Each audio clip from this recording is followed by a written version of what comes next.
जे तुमच्या हातामध्ये आहे डेव्हलप करायचं आहे ते तुम्ही देऊ शकत नसाल तर कसलं मराठी करत बसलेलात? की तो याचाच भाग होता की खरंच मराठी माणसाचं हित जोपासण्यासाठी ती होती, काय वाटतं? मी जे मुंबईतून म्हणणार होतो ते तुमच्या हेतूतूनच म्हणतो. बाळ ठाकरेंनी जोग नावाचे असणारे व्यक्ती पुण्यामध्ये होते, बिल्डर होते, आणि त्यावेळेस एक वाद सुरुवात झाला की इथे सगळे उत्तर प्रदेशवाले ब्रिजिंग बांधायला येणार का. बाळासाहेबांनी त्यावेळेस माझंही त्यांच्याशी बोलणं झालं होतं. आपल्याकडं कोण आहे का? तर म्हटलं आहेत, पुण्यात आहेत. ते म्हटले ठीक आहे. आणि त्यांनी हा जोग जो आहे शोधून काढला आणि अंधेरीचा जो सगळ्यात मोठा फ्लायओव्हर जो आहे ते काम कॉर्पोरेशनमार्फत त्यांना देण्यात आलं. आम्ही असं उद्धव ठाकरेंना म्हणतो तुम्ही मराठी माणूस करताय.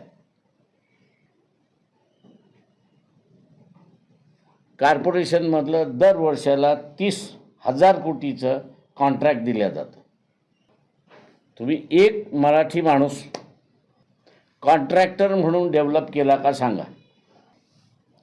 हा प्रश्न आम्ही राजला विचारू शकत नाही कारण का राजकडे सत्ता नव्हती, पण उद्धव यांच्याकडे असणारी ही सत्ता होती. त्यांनी एक फक्त कॉन्ट्रॅक्टर दाखवावा की मुंबईमध्ये आज तो 2,000-3,000 कोटीचा कामकाज करतोय, जेव्हा तुम्ही 30,000 कोटीचं कामकाज दरवर्षी हे कॉर्पोरेशन मार्फत देताय.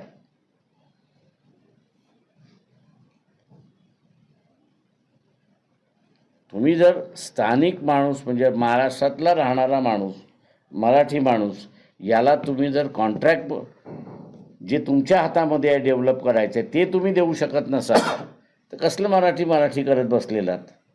लोक होते आमच्या सोबत आणि त्याच्यामुळे बाळ ठाकरे कोणाबरोबर होते त्यावेळेस? 90-92 मध्ये तेही युतीमध्ये होते.